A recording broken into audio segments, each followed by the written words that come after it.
Good afternoon, everybody, and welcome to the session today.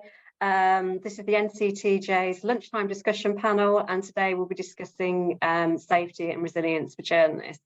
I did mention this a few moments ago, but for those who've just joined, if you could keep your camera off and your sound on mute. We want our panelists to take centre stage today, and obviously, if you're on mute, that stops any sort of feedback or disruption coming through. You'll see that we obviously have the chat facility available, so if you have any questions at any point, please do pop them in the chat. Myself and a colleague will keep an eye on them, and also we'll have a few minutes at the end for anybody who would like to ask any questions. So before I introduce the panellists, I'm Laura Adams and I'm head of the NCTJ's Journalism Skills Academy. Some of you will be very familiar with the Skills Academy as you'll have access to the platform through your learning. But for those of you who don't, we offer training and support for journalists throughout their careers. So from the stage that you're at in terms of your studies and your learning, right through to whatever you do next. One of the things that we've been looking at over the last 3 or 4 months is around safety and resilience for journalists, which is why we're here today. It's a huge topic at the moment. You know, I'm sure most of you are familiar with it, definitely as part of your studies. I know it's a topic that's been under discussion. And today, what we'd like to do is give you, through this panel discussion, is just give you a little bit more insight into what that actually means when you're working as a journalist in the industry. And of course, you know, our panelists will also offer a few bits of advice as well as sharing their experience. So without further ado, I would like to introduce our panelists. Also, just on the housekeeping front as well, if you're experiencing any technical problems, can't hear us or anything like that, again, just pop that in the chat and we'll do what we can to sort it out. So I'd like to introduce our panellists. We have Sophie Perry, who is a news reporter at the Pink News. We've got Abby McClure, a lifestyle specialist from Yorkshire Evening Post, and Callum Park, the East Midlands reporter for PA News. And I hope I got those titles right, because that's the area that I always seem to mess up. So hopefully that's right. Thanks to you all for taking the time to speak with us today. I know you're extremely busy. But yeah, we really appreciate it, and I'm sure for everybody on this call, they'll get a lot out of it. So before we get on with the discussion, I should also say that this discussion lasts for around 45 minutes with some time at the end for questions. And we are recording the session as well, so you'll be able to access that if you need to shoot off or if you would like to take another look. So before we start that discussion, I'd like to ask our panellists to introduce themselves and to talk a little bit about where they've got to in their careers and also where they studied. So Abby, you are top left for me. Would you like to kick us off? Yes, of course. Yeah, so I'm Abby. I've been at the Yorkshire Evening Post for just over 3 years now. I did an undergraduate degree in sociology, then went on to do a master's in journalism at Leeds Trinity University. That was an NCTJ accredited course. Towards the end of my degree, I went in for work experience at the YEP, ended up getting the job there, had to juggle that, a full-time job, with doing my last big artifact at the end of the course, which was tricky, but I was really, really fortunate to have been able to get my foot in the door. So my day job is lifestyle specialist. So I coordinate our food and drink content, do a lot with Leeds businesses, our food and drink awards I'm involved in. So it's a really fun topic to be able to specialise in. So I'm really, really lucky with that. I also provide news desk cover. So when the editors are off, I fill in for them and kind of help to support our trainees day to day, which is something I really enjoy doing. Outside of work, I've also worked with Jennifer Keane, who she's just retired, but she did lead the master's course at Leeds Trinity.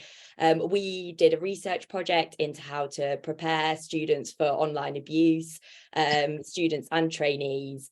We published that research paper and also created a list of tips which we turned into videos, which I believe are available on the Skills Academy, and that's kind of the best practice and best tips for how to prepare yourself. So it's a topic I'm really, really passionate about. There we go. Thank you. Thanks, Abby. Callum. Hi everyone. I'm Callum, as Laura has said. I should just say as well, if you do hear a tannoy while I'm speaking, that's just because I'm in a Crown Court at the minute. So yeah, apologies for that. I'll try and mute myself while everyone else is speaking. Yeah, I'm Callum. I'm from Norwich originally. I studied politics at Loughborough University, then did a master's in news journalism at Nottingham Trent. I started part-time while I was finishing my master's off at the Derby Telegraph. That would have been May 2021. Did part-time for 3 months, and then the day after I handed my dissertation in, turned full-time and stayed at the Derby Telegraph until my last working day was Christmas Day last year. Great fun, as you can probably imagine, and became a senior reporter at the Derby Tel in June last year. On January 3rd this year, I started as East Midlands reporter at PA Media, or Press Association as most people know it as, covering mostly court, mostly inquests and that sort of thing, but kind of covering anything that is of national note that happens across kind of 7 core counties, but also the West Midlands in case anything kicks off there. I normally get drafted in to cover that as well. I was, at the time I left for Derby Tel, I was about to become what Reach PLC call an online safety rep, which is how I got into this field of work, I suppose. Still very much interested in the topic of online safety and the impact of online safety on journalists, whatever level or experience they are. And so that's why I'm here today, I suppose. Thank you, Callum. Sophie. Hi everyone. So I'm Sophie Perry. I'm a reporter for Pink News. I just started at Pink News about 2 weeks ago. I've moved from the Oxford Mail, where I was a digital reporter. Prior to starting my journalism career, I did an undergraduate degree at Brunel University in Theatre and English, then did a master's degree at King's College London in Contemporary Literature, Culture and Theory. Realised after I'd done those 2 degrees that an NCTJ just helped get your foot in the door to be a journalist. So I did my NCTJ studies at City of Wolverhampton College. After I finished there, started at the Oxford Mail. And I really got sorry, can anyone else hear? Could everybody go on mute, please, apart from our panelists? Thank you. Try again, Sophie. Yeah, sorry, I didn't know if it was my laptop playing up. I don't know where I was, sorry. And I've so I started at the Oxford Mail. I'm also the founder of the LGBTQ+ Journalism Network, which is a community space for LGBTQ+ journalists to connect with each other, share stories, seek support. And as part of that, I'm quite interested in safety and resilience, especially from an LGBT point of view, because obviously a lot of people do face harassment on social media. So I did one of these talks before Christmas for a wider audience, not just students. So I'm very excited to be here and talk about this all again. Thank you, Sophie, and thanks to you all. So safety and resilience, it is quite a broad topic actually. And Callum, you've mentioned online safety there, and I think that's a good place for us to start. But just to sort of say that, when we talk about safety and resilience, yes, online safety has certainly been a big topic recently, but it covers all sorts of things such as, being actually out on the job. Callum, you're at court today, but actually court can present problems, it can present risk that you may not be expecting. So I think it's important to be aware of that. And of course, safety and resilience it covers resilience in the newsroom and, what other jobs you're doing as well, in terms of, making sure that you're looking after your mental health and well-being and so on. So that's something that we'll, all of those topics would be good for us to cover today. But just to start off on the point of online safety, and Abby, I know you've done a lot of work on this yourself, as you said, and would you like to expand on that in terms of what are your experiences of online safety and why you think it's such a big issue at the moment? Yeah, so as part of the research project, we spoke with a number of journalists and editors that was across a range of news titles. I'm really fortunate not to have experienced anything as severe as some of the people we spoke to had. Some of them had experienced kind of rape and death threats. Others had had pictures from their personal social media accounts shared online. Thankfully, I've never had anything at that level, but quite early on in my career, I had this very bizarre email with a lot of racist undertones in it, talking about how people like me were taking over, mentioned some conspiracy with another reporter from another title who I'd never met but was also Asian, and how we were working together. I mentioned it just in passing to my editor at the time. She took it really seriously. She did report it to the police. It was right at the beginning of the pandemic when police couldn't do routine visits, so it didn't go much further than there, which I understand it's difficult when there was no kind of actual threat of violence in there. But from that experience early on, I've realized how seriously it is taken, which I think really just gave me, it was a horrible experience, but it gave me the confidence to know that I could talk about it. And when I did, action was taken from my editor's point of view, and they really supported me through that as well. So I think that's something that's so important. Don't bottle it up. If you do experience anything, whether it's something that you might think is low level, but if it's upset you, it's so important to talk about it.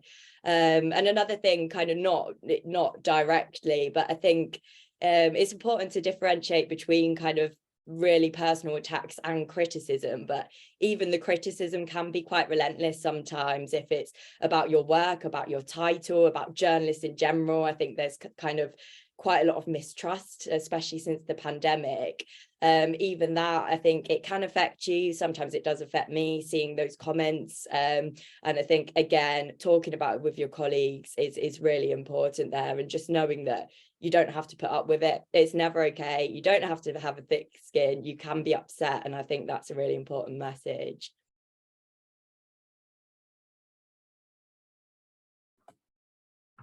You're on mute, Sorry, Laura. I was on There you mute.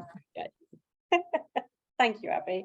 And on that note, in terms of people coming forward and feeling that they can talk about it, because you're right, staying silent isn't a good thing to do. I mean, Callum, you mentioned in your opening that you were an online safety rep, and that actually is creating an environment in which people can come forward and actually talk about, what's happened to them.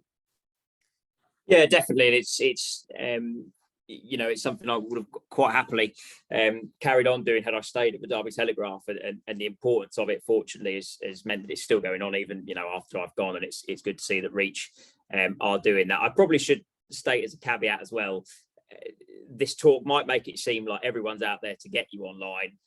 That's not necessarily true. Fortunately, these incidents are pretty rare, and a lot of the steps that I think myself and Abby, and presumably Sophie as well, we'll talk about are more preventative things to ensure that it doesn't happen to you. And I think prevention is always better than cure, and that's certainly the case when it comes to this. Just going back to the role of the online safety rep and tying that in with that idea of prevention, a lot of it, I say was because obviously I'm not it anymore officially, was around educating colleagues on how to protect yourself online, so that incidents of like Abby said, their hateful emails or hateful comments or things like that didn't happen in the first place. And then if they did, ensuring that there was a structure there so that the employee could report it properly, and ensure that it was dealt with and feel able to say something about it as well.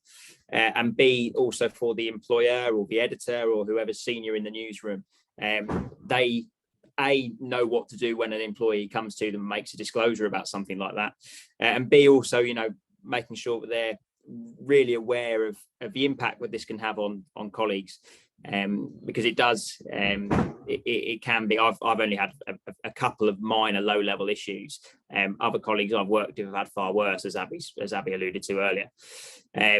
So it's really important that those these allegations, these claims are taken seriously when a colleague makes them, to ensure that colleague feels valued and supported throughout the process, and that steps are taken to ensure that it doesn't happen again.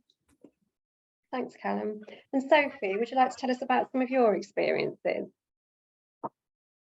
Yeah, so I'm quite similar to Abby in the sense that she mentioned that she's obviously had particular incidents, but nothing kind of on the level that some people have faced in terms of death threats, rape threats. Very luckily, I've never had that.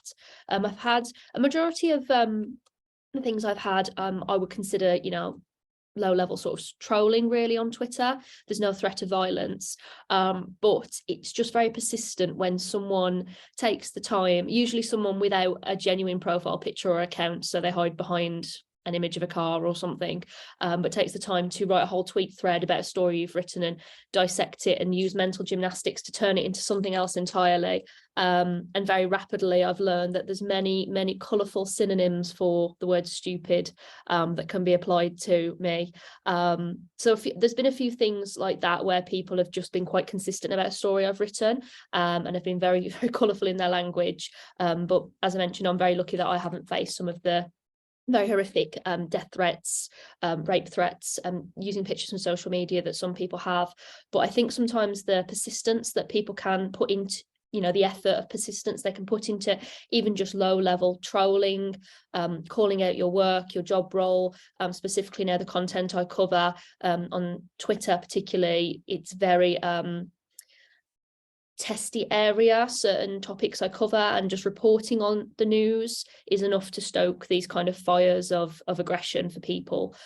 So I think my kind of main takeaway is that it doesn't matter if it's inverted commas high level abuse or low level abuse, it's going to have an impact somehow. And that's why, as Callum mentioned, prevention is better than the cure, and is why we should be having these discussions around safety and resilience for students to obviously be aware of these things in the industry before you put your foot in the door and get in there. Thanks, Sophie. And for all of you, is there anything that you wish you knew before you started your first job? So putting yourself into the shoes of students are with us today, is there one thing that you would like them to know heading into their first jobs? Callum, do you want to start with this one? Yeah, and I automatically know what my answer is, and this is as much a kind of mental well-being and work-life balance thing as it is online safety, but they do kind of blend into one. It's keep your personal life and your work life absolutely separate. Unless you desperately have to. I think it's very easy to fall into the trap, and I've kind of fallen into it again now that I've started a new job, of kind of wanting to be really keen and wanting to impress everyone and wanting to jump through every hoop. And if the editor says jump, then you say how high. That's great, and I'm not there to discourage anyone from that. But when I got my first job, and I think most I assume Abby and Sophie have a work phone. I think most publishers give you a work phone. I had the work WhatsApp chat on my personal phone. I had my work emails on my personal phone, and it just becomes horrendous. And also as well using personal social media accounts for work, which is probably something I'll probably touch on later. Try if you can to keep, if you do, everyone has Facebook, and social media is great for sourcing stories and publishing stories as well. But do try and keep them separate if you can. Create, just a standard work account and make it clear who you are, but keep it separate and use it for that, and keep that on your work phone, and then just have your personal accounts on your personal phone. More for your sanity than anything else, but also because it's really important to have that work-life balance, and leave the phone and the laptop in the office or your spare room or wherever it is you work, but also from an online safety point of view, because ultimately if you can see your whole life on your Facebook profile, and that's what also you're using to cover a controversial story, that potentially opens you up to more criticism, or for people to get at you who have malicious intent. So that's certainly my tip, is make sure you have that work-life balance, and it's okay to have that as well. It's important to make sure that even if colleagues suggest that you should be on it all the time, no, you shouldn't.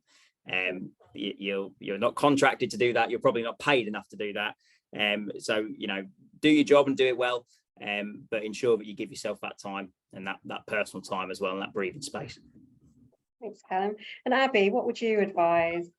Yeah, I think it's just knowing that if you receive any of that criticism, the abuse or that trolling, just knowing that it's not about you. The vast majority of time, it's just trolls wanting to have a go, and it happens to everyone. It happens to editors, senior reporters, trainees. I think when you're starting out, if you haven't got that confidence yet, or you're building up your confidence in what you're doing, starting any new job obviously is very daunting. And I think especially in journalism, sometimes I think just having that really strong awareness that you've got that job for a reason, you're a brilliant journalist, and those comments, just knowing that they're kind of background noise, that they happen to everyone and it's not a reflection of you and your work, and just staying really strong in that. I think would have wanted to know before. Yeah, absolutely. Thanks, Abby. Sophie. So I think the one thing I probably would have wanted to be told or know, so I've never argued back with a troll. I always take the idea that they love that, they want to feed on that. So my biggest piece of advice is you're never going to win the argument. It doesn't matter how well written your story is, how many peer-reviewed articles and data sets and in-depth reporting you do, and if you actually speak to the community in question you're writing about, if you say the sky's blue, they'll find like the most niche, tiny, obscure blog post on a radical website saying the sky's red, and you will never win the argument. So I would say a big thing is to not feed into what they want, which is the argument. A lot of the time that these people live their lives on Twitter and social media and just love to like stir up trouble, and you'll be that person in that minute that they want to have a go at, but then if you don't respond, they've already forgotten about you and moved on to something else. Whereas if you respond and feed back, you'll never win that argument, and it just continues, and then that's even worse for your mental health because the notifications start to pour in, the algorithm puts it onto someone else's timeline who might also want to jump in and have a go, and it never ends. So I found that kind of the best thing is just to ignore it and not respond. So that's probably something I would have liked to have been told beforehand by someone who's kind of been there and experienced it. That's probably my takeaway. Thanks, Sophie. And what if somebody does say something that your article is wrong and is incorrect, and you're telling people untruths and so on? Would you say it's the same piece of advice really, is do not respond at all, just walk away from it? And then the other thing I was going to ask as well is that unfortunately when somebody critiques your work, that's quite personal, isn't it? And your first response is to no, it isn't. And in the heat of the moment, quite often people will respond in social media. So what can people do if they're sort of feeling that, in that emotion straight away? What practical advice can you offer for that? Maybe Abby, you could pick this one up. Yeah, I think speak to your editor straight away is what I'd say, or your manager, or whoever's kind of in charge that day, because there are some instances, maybe your article's correct and something's spiraling and people are saying, where have you got that from? There have been times when we've responded from the titles page rather than individual accounts to say, look, here is the link to the NHS data set that we got this from, but I think that's something that shouldn't be down to individual reporters, because it's really not up to you to kind of take that burden on. I think that's something that can be discussed together, and that your editors can advise you on how best to respond, whether to respond, and usually it would be them who takes that forward. So I think if you've ever got any concerns, straight away flag it up to someone more senior. And Callum, would you agree with that? Yeah, definitely. I think there's two important things for me to stress from that. The first one is to understand that your job as a journalist isn't necessarily to please people. You're not necessarily going to write good news stories that everyone wants to hear or agrees with. That's fine. That's okay. If I'm in a court hearing, to take today, for example, I'm in a murder trial currently, and the defendant's family was sat outside. And they asked who I was. I identified myself. If I write something, it's been adjourned, so nothing's going to be written today, but if I write something, they're probably not going to particularly enjoy reading it. That's okay. As long as you do what you can as a journalist and ensure that your copy is accurate, that your copy is factual, that you follow all the relevant laws and ethical guidelines, according to IPSO or Ofcom or whoever it is you work to. control the controllables, control what you can control, ensure your process in writing that article is correct, ensure that you have analysed the data correctly, or that your shorthand is right, or whatever it is, ensure that you've done as best as you can to ensure that copy is ultimately accurate and well written. Even proofreading for typos, and we all make typos and spelling mistakes every now and then, no matter how hard we try, but just ensure that you've done what you can. You can't necessarily control the reaction to that, good or bad. And as Abby says, if something then does need to be done, that's not necessarily something that you need to control either.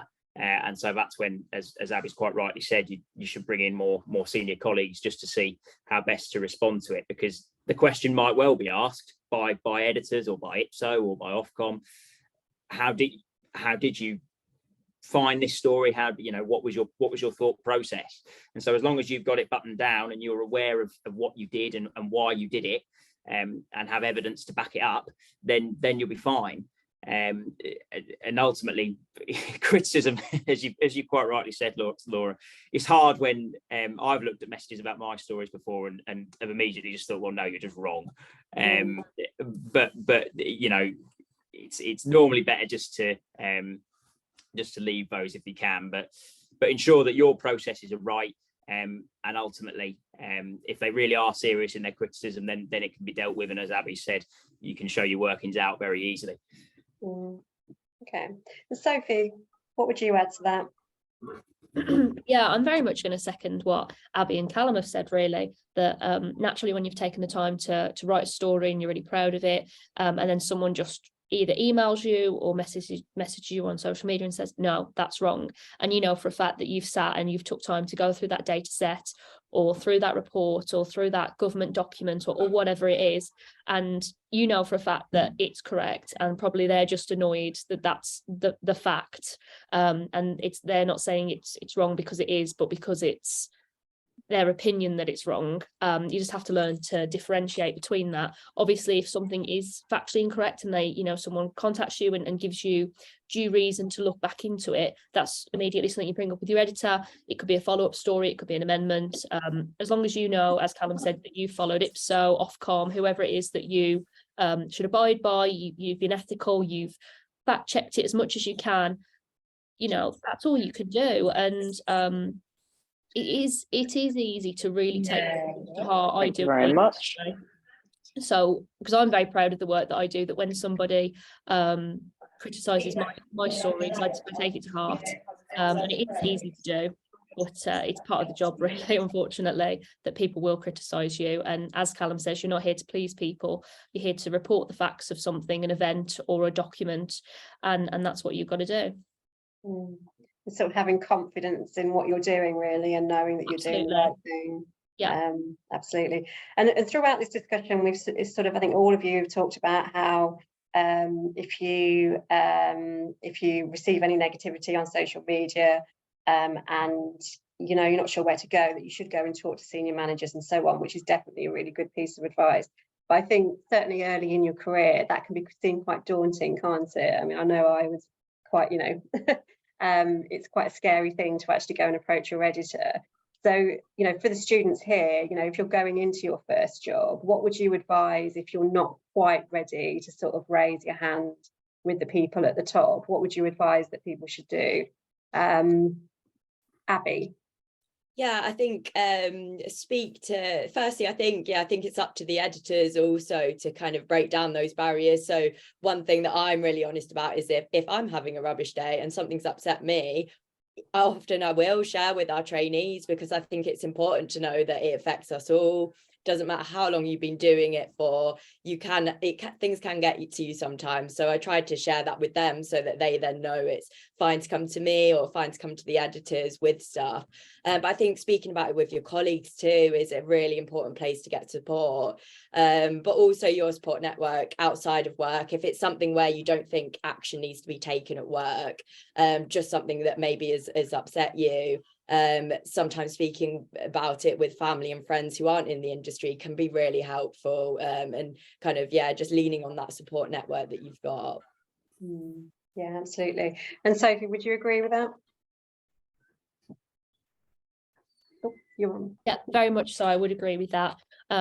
Obviously, your first port of call should always be your line manager, be that an assistant editor or directly the editor. But I think it's really important to create those environments in the newsroom where the most junior members of staff can feel supported and feel looked after. And, you know, it's okay to be open about if you're having a bad day, as Abby says, because it happens to everyone, whether you're a top tier editor or you're literally on the first day of your apprenticeship. And I think we need to break down those barriers in newsrooms that have kind of traditionally been very hierarchical, and kind of separated people and created in some places these environments of, you know, fear about opening up about these things, especially mental health and well-being. And we really, you know, need to break that down, that at the end of the day, we're all here to do a job, no matter what level you're doing that job. And honesty and openness, you know, goes a long way and helps to create a better environment, which in itself helps to create better journalism in the long term. So yeah, I'd very much back what Abby's saying.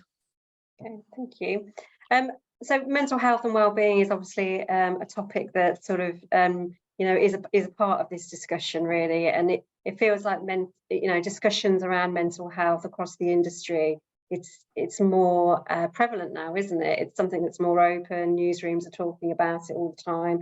I mean, Callum, what are your sort of experience of that, and do you feel that journalism as an industry is more open, you know, more supportive of journalists, more supportive of each other in terms of mental health and well-being? Oh, definitely. I mean, I've only been doing almost coming up on 2 years, and I don't think I've ever seen a group of people kind of close ranks like journalists do. If journalists, you know, if a journalist is in trouble, the newsroom, you know, or needs support, colleagues will get around you very quickly. That I've seen that happen on multiple occasions, and rightly so.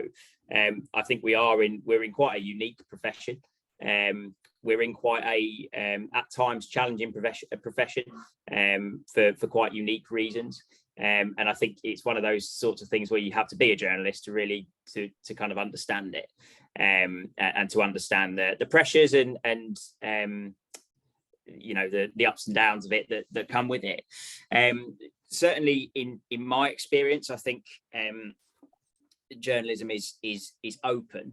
I think it's been made slightly harder by lots of newsrooms sadly closing. The Derby Tell was home based, the office closed before I joined, and I know lots of journalists sadly who don't have the luxury of a newsroom or an office anymore, which is a real shame. And with that, obviously the kind of when I say social distancing, I mean people kind of grow apart. They don't, you know, you can't just look over the desk and chat to someone. It is much harder sometimes to have those friendly conversations with people because you have to schedule a Teams call or something like that, and that makes that interaction kind of harder. And I think that can have a knock-on effect on journalists' mental health. You know, being in a room all day just making phone calls can sometimes be a bit kind of mentally taxing. So I think journalism equally has become more aware of that, and become more aware of the need to ensure that there is kind of that team cohesion still, and that journalists are supported, because as I say, it can be a challenging profession, and when you're on your own in your house or something like that, that can exacerbate things sometimes when you haven't got that teammate to immediately turn to and just have a chat with, or go and get a cup of coffee with, or something like that. So I think yeah, in my experience, it's always been very supportive. But it's obviously having to change and adapt to the world of news that kind of now is, particularly post pandemic. There's that tannoy again, particularly post pandemic. I'll ask someone else while the tannoy. Yeah.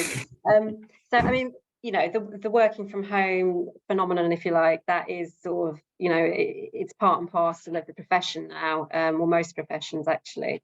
And hybrid working certainly is something that everyone has to give consideration to. Do you all, just out of interest, do you all work from home? Is that part of your routine, or are you all office based? Hybrid now, so most of our team choose to go in a couple of days a week and then from home the rest of the week.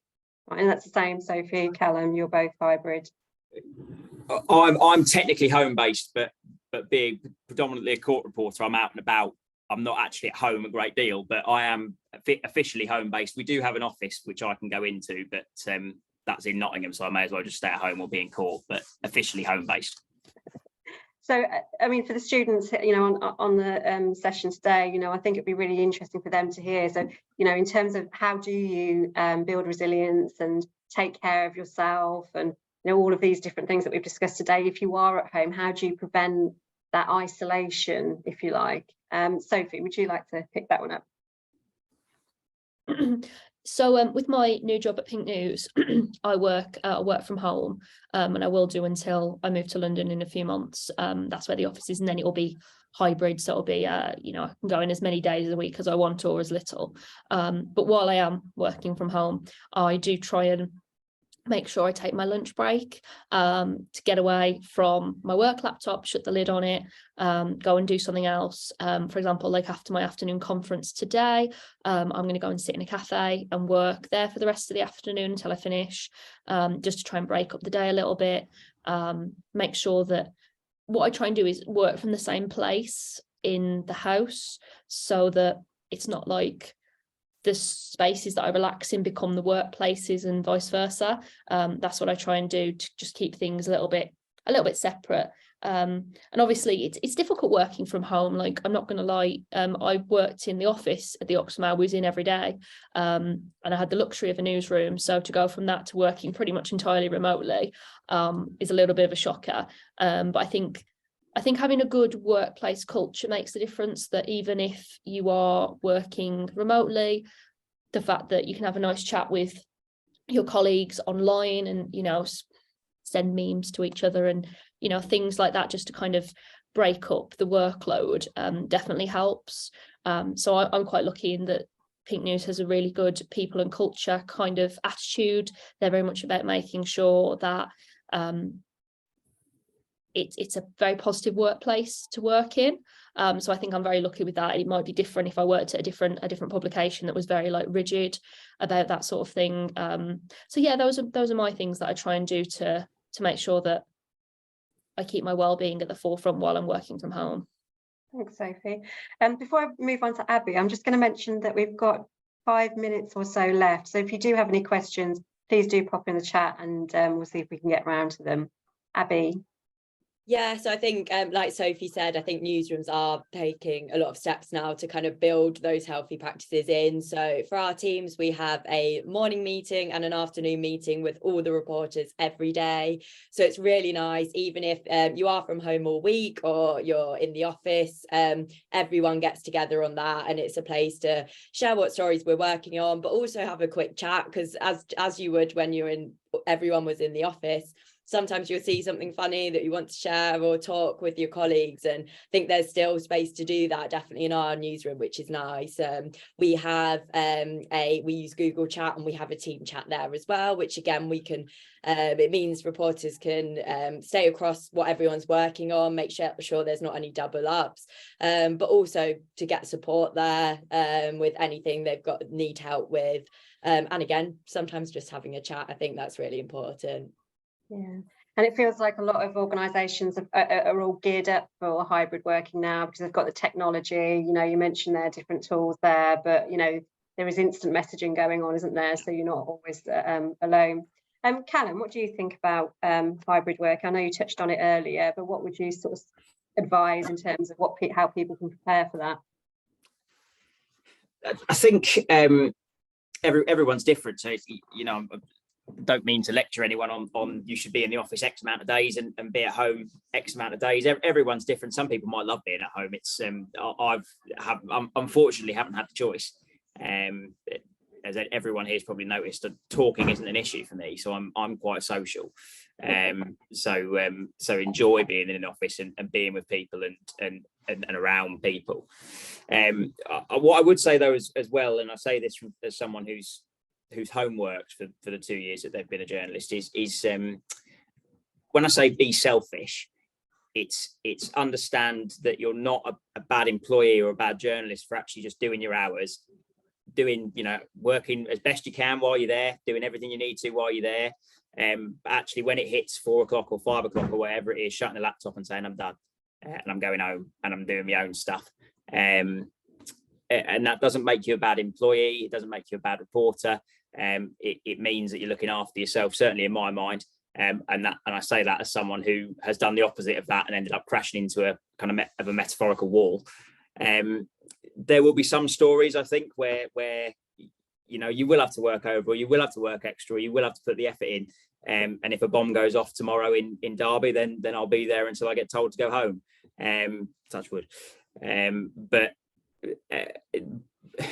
otherwise, look after yourself and do personal things. See your friends after work.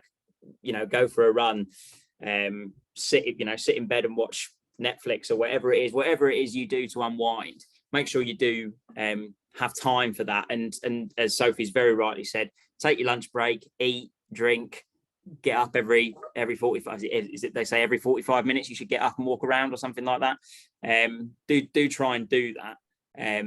Because like journalism is ever changing, every day is different. So try to always give yourself that time if you can, because for all you know, in an hour you could be stood at a police cordon for quite a while. So do make sure you give yourself the time to look after yourself. You mentioned there, Callum, about journalism changing all the time, and it really is, and it is sort of how do you build that resilience to change, because it happens all the time. I mean, for each of you, how do you manage with all of those changes that happen all the time? Sophie? I mean, it's difficult, isn't it? Because so I think the pandemic was the big driver of change in the last few years, really. And I wasn't working as a journalist at that point. I was training. So I feel like I joined the industry, after things like Google Meets and Zoom and Teams and all that sort of stuff really took off. Because I remember I had an interview for a job the January before the pandemic began in March, and this company said, we'll do the meeting on Zoom. And I was like, what on earth is this thing? I've never heard of it. I couldn't work out how to use it or anything. And no, it's all second nature to us, isn't it? And students, you guys who are coming up into the industry, you're going to be absolute naturals at using all of these different conferencing softwares and all of these other different things that are being brought in to help make working from home easier as companies go more online. So it's one of those industries you just got to roll with the punches, because if you stay standing, you get stuck in the mud, basically, and that's no way to be a journalist. If we look back at journalism, what it was like 40 years ago compared to now, it's a completely different industry. It's unrecognizable in many ways. So it's difficult, especially when you get used to using a particular way of doing something or a particular, technology, and then all of a sudden boss man or boss woman says, hey, we're going to change it and do it completely different. And you're just like, oh, goodness me. But that's journalism for you. You just got to roll with the punches and get used to it changing, because it always does, the same way the news cycle changes every single day, every single minute of the day. So it's tricky, but I have no qualms about students who are coming up into journalism, because you guys are all going to be digital natives, as the phrase is, and be used to using all of this stuff much more than I'm 26, but I'm going to say like the dinosaurs who weren't used to using Zoom just before the pandemic started. But yeah, that's my take on that. Thanks, Sophie. And Abby, what would you say about resilience to change? Yeah, I think firstly being aware that things will change, like Sophie said, and just kind of, I think, always reassessing when change comes. If you're finding it overwhelming and you find suddenly you have too much on in your day, looking at how you can maybe kind of reassess what you need to do, if you need to drop something or something needs to go to someone else, having those conversations with your manager. That's what they're there for. They're there to make sure that everyone can cope with what they've got on in a day. So I think, yeah, really important to when change does come, if you are feeling overwhelmed, to speak out about it, but also look for new opportunities in that too. I think where there is change, there's opportunities for new stories or maybe new ways of doing things that are actually exciting too, so kind of looking out for those. Thanks, Abby. We've just got a couple of minutes left, so I'm just going to finish with, we've had a question from Lucy, who asks, how would you advise setting different accounts as a student? I have a separate page for my blog and a different email address. Is that enough? I do talk to people online as myself. as in from my personal account. Callum, what would you advise? Yeah, sure. So I think it's down to your personal comfort level and your personal tolerance level, and how happy you are for them to be integrated. I would say a different email address is absolutely fine. All my work emails go to my work email account, and that seems to do the job. So yeah, I'd say, reading from your message there, Lucy, but that's absolutely fine. When you say you talk to people online as yourself, I assume, as you say there, from your personal account. I have a work Facebook. I'll take Facebook for example. A work Facebook account and a personal account. The personal account is private to everyone except my friends, I think. So only my friends can see it. So anyone who isn't friends with me and who's just trying to find me will only be able to see my face or something like that. On my work account, it clearly says Callum Park PA. It says I'm a reporter at PA, and I think it says I'm lives in Nottingham, which I think is pretty vague. Nottingham's fairly big. So other than that, there are no kind of personal details on there because they don't really need to be on there. That's my information. But again, that's all down to tolerance levels. That's all down to comfort levels. You may find that if you, and forgive me, Lucy, I don't know if you're, employed anywhere or anything like that, but if you get a job as a journalist, you may just find the workload increasing to the point where you want to keep them separate. But that's down to you. I'd say from a safety point of view, though, I'd say what you said is fine. The rest is all kind of down to personal choice and how comfortable you are. I hope that answers your question. Do let me know if it doesn't. That's a thank you in the chat. So thanks, Callum. I'm conscious of time, but I would like to ask you all just to sort of wrap up really in terms of what would be the one thing that you'd like to leave our students with today from this panel. Abby, would you like to start?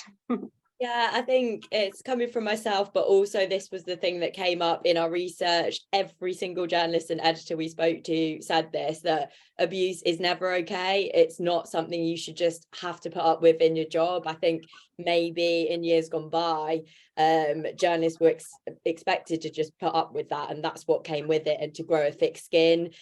No one believes that anymore, or no one that I've spoken to believes that. So just knowing in yourself that you don't have to put up with that, it's really important to prepare yourself, and if it does happen, you don't just have to brush it off. Make sure you're kind of using the support that's available. Thanks, Abby. And Sophie? Yeah, I'd say my big thing for all the students who are here today is not to be turned off journalism by anything we've said. The abuse, online kind of trolling, things like that, they make up a very, very, very, very small percentage of any of the engagement you will ever get on your stories or on your work.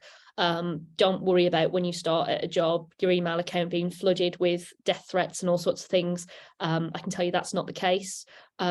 It's just a matter of being prepared for when it happens, putting these steps in place. For example, do you have a private account? Do you have a separate account? Do you mute your notifications on social media?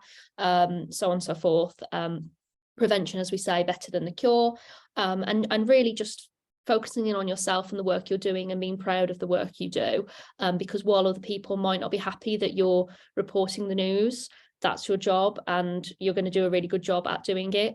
So yeah, being confident and proud in what you're doing, and if your editor's saying you're doing a good job, doesn't matter what anyone else is saying. Thank you, Sophie. And Callum, finally. Yeah, I think Sophie's taken the words right out of my mouth there. It's that journalism is actually a really fun job. Other contrary to what we've said, it isn't all doom and gloom, and I think as journalists, the phrase I always use is we give a voice to people who otherwise wouldn't have one, and that's a really important functioning society that we play. If some people don't like that, then that's unfortunate, but it happens, and as I've said, we're not always there to please everyone.